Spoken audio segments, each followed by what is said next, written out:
시청자 여러분 안녕하십니까? 헬로티비 뉴스입니다. 서울시가 올해 예산 27조 원을 투입해 일자리 41만 개를 만듭니다.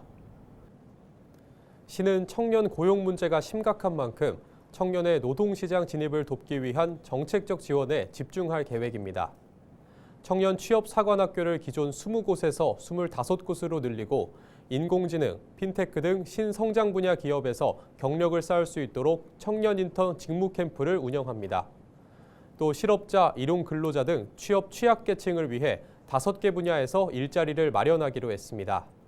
주요 일자리는 지하철 안전요원, 찾아가는 디지털 안내사, 빗물바지 전담 관리자 등입니다. 시는 고용이 불안정한 중고령층 취업 지원 사업도 진행합니다.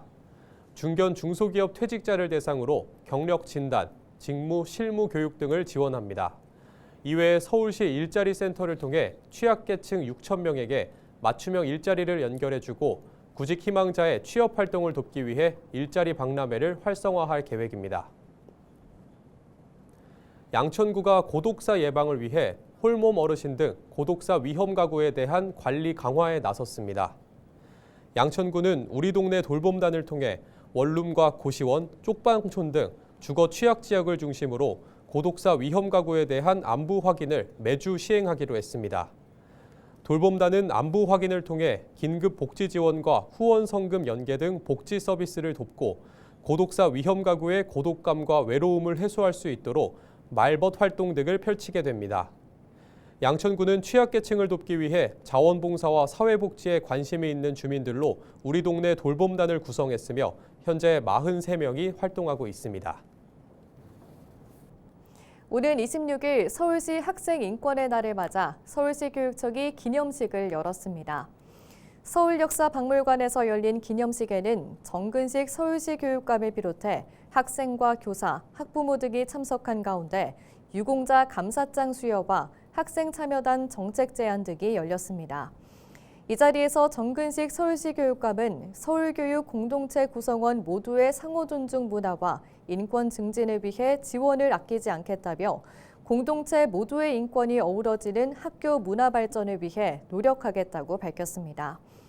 행사에 참석한 학생 참여단은 서울 학생들이 수기를 통해 준비한 정책 제안 내용을 정근식 교육감에게 전달하고 의견을 나눴습니다.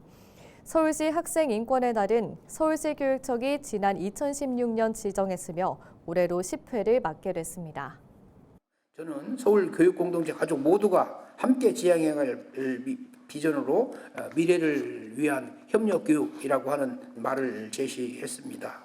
학교에 보다 인권 친화적인 문화가 뿌리내리고 학생들이 선생님을 존중하고 존경하고 또 선생님들이 학생을 더욱더 애정어린 그런 관심을 가지고 이끌어주시는 그런 문화가 만들어져야 한다. 그리고 나아가서 이 선생님들과 학부모님들이 더욱더 긴밀하게 소통하면서 공통의 관심사를 위해서 발전해 나아가야 한다. 이렇게 생각을 하고 있습니다.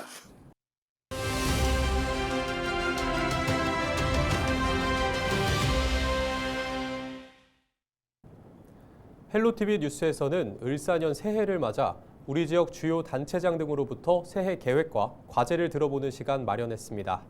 오늘은 송영창 은평구의회 의장을 만나 의정활동 계획, 예산안 심사 과정에서 표출된 여야 갈등 문제, 혁신파크 부지 개발 등 지역 현안 등에 대한 해법을 들어봅니다. 손성혜 기자입니다. 우선 그간 상반기인 제1차 정례에서 실시해온 행정사무감사를 하반기 제2차 정례 기간에 진행하게 되었습니다. 1년간의 부서별 업무 추진 사항을 종합적으로 점검하고 감사 결과를 본 예산의 심사 시에 반영할 수 있어 예산 편성과 운영의 효율성을 높일 수 있을 것으로 기대하고 있습니다. 예산안 심사 과정 공개에 관련된 사항은 계속 논의되어 왔고 저 또한 해당 회의에 대해서 공개의 중요성에 대해 강조했던 바 있습니다. 그러나 본건은 예산결산특별위원회의 의견을 모아 합의를 통해 결정되는 사안이라고 생각됩니다. 예산안 심사를 보다 투명하고 효율적으로 운영하고 국민의 신뢰를 얻을 수 있도록 의원님들께서 함께 최적의 방안을 모색해 나갈 거라고 기대해 봅니다. 최근 몇 가지 사안에 대해서 정당 간의 갈등으로 비춰지는 것에 대해서는 국민 여러분들께 좀 죄송하다는 말씀을 먼저 드려야 될 것 같습니다. 그러나 저는 이것이 갈등이라고 표현하기보다는 건강한 토론 속에서 새로운 방향을 모색 나아가기 위한 논의의 과정이라고 생각합니다. 의원님들 간의 충분한 대화와 토론이 이루어질 수 있는 의사소통의 장을 만드는 것이 의장의 역할이라고 또 생각을 합니다. 이를 통해 서로의 입장을 이해하고 국민 복리 증진을 위해 공동의 목표를 향해 협력할 수 있는 기회를 확대해야 될 거라고 생각이 됩니다.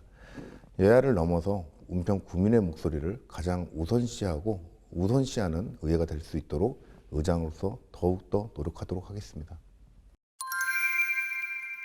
저는 더불어민주당 소속 의원들이 매각 반대 입장을 표명한 것은 단순히 정당 내 입장의 차이가 있다는 것이 아니라 이러한 목소리를 대변하기 위한 선택 행동을 했다라고 말씀을 드리겠습니다. 국민들의 의견을 충분히 담는 부지개발 계획이 나오길 바란다는 점은 구청장님과 뜻을 같이 한다고 생각합니다. 지금 현 상황에서 일괄 매각이라고 한 서울시에서 발표한 사항에 대해서는 저는 철회가 맞다라고 생각이 듭니다. 그 철회에 대한 이유는 국민의 목소리, 그 국민의 의견들이 반영되지 않았기 때문에 그렇다는 것이고요. 국민들의 그 일괄 매각 후에도 그 부지가 어떻게 운영될 것인지 사실은 주민들의 목소리가 반영되는 것이 가장 중요하다고 생각합니다. 혁신파크 부지는 단순한 개발 사업지가 아니라고 생각합니다. 지역사회에 큰 의미를 가지고 있는 공간이라고 생각을 하고 있습니다. 따라서 개발 계획이 단순히 경제적 이익을 넘어서 지역 사회와 주민들의 요구를 충분히 반영하는 방향으로 추진되어야 한다는 생각을 합니다. 올해 은평구는 지역의 미래를 좌우할 다양한 현안들을 앞두고 있습니다. 먼저 광역자원순환센터의 준공이 연초에 예정되어 있습니다. 공사 민원과 운영 초기 하자 발생에 대해서도 파악을 해야 될 것이고요. 준공 후에는 대규모 재활용 선별시설에 인한 주민 불편 사항에 대해서 청취를 하고 다방면으로 이를 해소하기 위해서 노력을 해야 될 것이라 생각이 듭니다. 제 지역구인 응암 2동과 3동에서는 미래형 복합문화 도서관 사업이 2025년 개관을 목표로 현재 사업이 진행 중에 있고요. 응암 2동 복합청사도 연내에 착공될 예정입니다. 이런 주민 편의 시설들은 단순히 책을 읽거나 행정 서비스를 제공하는 주민센터의 기능을 넘어서 지역 주민들에게 새로운 문화 경험과 학습 기회를 제공하는 복합 문화 공간으로 재탄생되게 됩니다. 지역 경제의 중요한 축을 이루고 있는 소상공인들이 안정적인 사업을 이끌어갈 수 있도록 실질적인 지원 정책을 마련해야 된다고 생각합니다. 이미 은평구에서는 설 명절을 앞서 각 가정의 장바구니 부담을 덜기 위해서 약 125억 원의 규모의 은평사랑 상품권을 전액 조기 발행한 바 있습니다. 저금리 융자 지원, 맞춤형 컨설팅 등 예산 지원 방안들을 비롯한 지역 상권 회복을 위한 다양한 프로그램도 도입될 예정입니다. 필요하다면 민생 회복 관련된 예산이 추가 경정 예산을 통해서라도 반영될 수 있도록 적극적으로 추진할 것입니다. 작년 한 해는 전에 없던 엄중한 국내 상황으로 많은 분들께서 어려움을 겪으셨을 거라 생각됩니다. 하지만 늘 그래왔듯이 새해 시작은 또 다른 삶을 힘차게 헤쳐나갈 용기와 희망을 주는 것 같습니다. 2025년 을사년에도 푸른 뱀의 기운을 받아 국민 여러분께서 바라시는 모든 일들이 이루어지시는 풍요로운 한 해가 되길 바랍니다.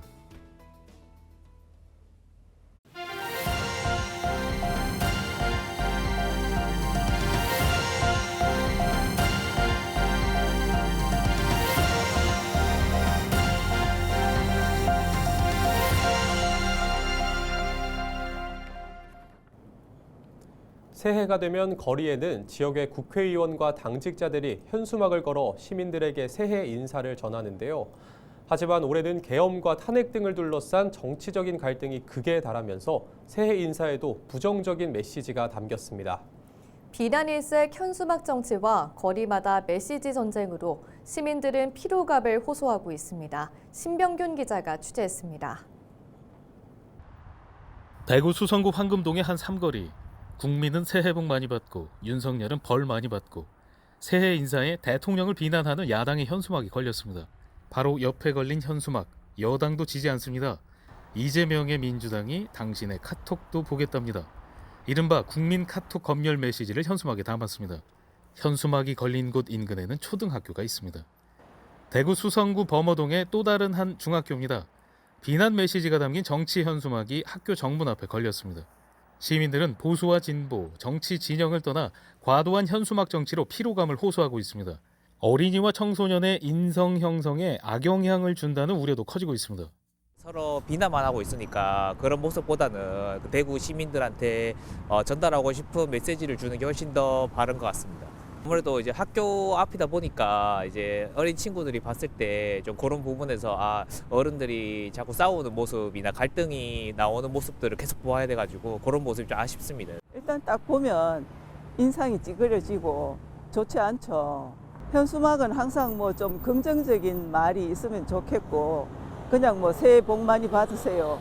안 그러면 뭐 누가 뭐 좋은 일을 했다 이런 게 있으면 되게 좋겠죠.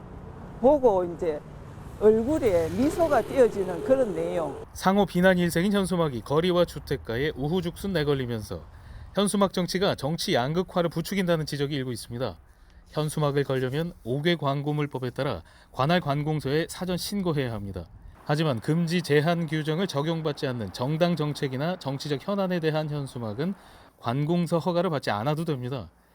계엄과 탄핵 정국이 격화하면서 극단적 진영 논리와 상호 비방이 담긴 정치 현수막이 우후죽순 내걸리면서 개선이 시급하다는 목소리가 높아지고 있습니다. 헬로티비 뉴스 신병규입니다. 최근 독감이 무서운 확산세를 보이고 있는데요. 전문가들은 백신 접종이 중요하다고 강조하고 있습니다. 이번에 유행하는 독감, 특히 백신 접종이 강조되는 이유를 강현준 기자가 살펴봤습니다. 서울 강서구의 건강관리협회 의원. 독감 예방접종을 위해 사람들이 차례를 기다립니다. 매년 유행하는 독감 바이러스가 다르고 그러다 보니까 항상 나라에서 권장하는 독감 예방접종은 접종하려고 하는 편입니다. 아무래도 사람이 많은 공간이나 이런 곳은 호흡기로 감염이 될 수 있기 때문에 항상 조심하려고 하는데 아무래도 예방접종이 가장 확실한 방법이니까. 또 인플루엔자 A 말고 B 바이러스가 있는데 B 바이러스 같은 경우는 뭐 길게는 2월에서 4월까지 이제 올해 2월에서 4월까지도 한 번 더 유행할 수 있기 때문에 지금이라도 꼭 접종을 해주시면 좋을 것 같습니다. 서울 강서구의 또 다른 종합병원을 찾아가 봤습니다. 이 병원에서만 올겨울 독감 환자가 지난해 대비 3배 이상 증가했습니다. 대표적 특징으론 한 번 독감에 감염돼도 또다시 감염될 수 있다는 점입니다. 일반 감기와도 뚜렷한 증상 차이가 있습니다. 심한 고열과 기침, 오한이 특징적이며 폐렴 등 심각한 합병증으로 진행될 수 있어 주의가 필요한 겁니다. 인플루엔자 A형 바이러스에는 크게 두 가지 종류가 있는데 보통 이제 예전에는 유행을 할 때 한 가지 바이러스가 지배적으로 유행을 하거나 아니면 좀 시차를 두고 유행을 했는데 지금은 이제 유행 초기부터 두 가지 바이러스가 동시에 검출되고 유행하고 있는 상황입니다. 백신에도 그 이제 H1N1과 H3N2가 항원이 별도로 들어있어서 이제 별도로 들어있는 이유 자체가 하나만으로 다른 것을 막을 수 없다. 이렇게 백신이 구성되어 있고 그와 똑같은 원리로 이제 하나의 H1N1 하나에 감염되어도 이제 회복되었지만 나중에 또 다른 유행에 감염될 수가 있습니다. 질병관리청은 독감 예방과 증상 완화를 위해 백신 접종을 최우선적으로 권고하고 있습니다. 뿐만 아니라 증상이 나타날 경우 48시간 이내에 반드시 인플루엔자 치료제를 복용할 것을 당부했습니다. BTV 뉴스 강현준입니다.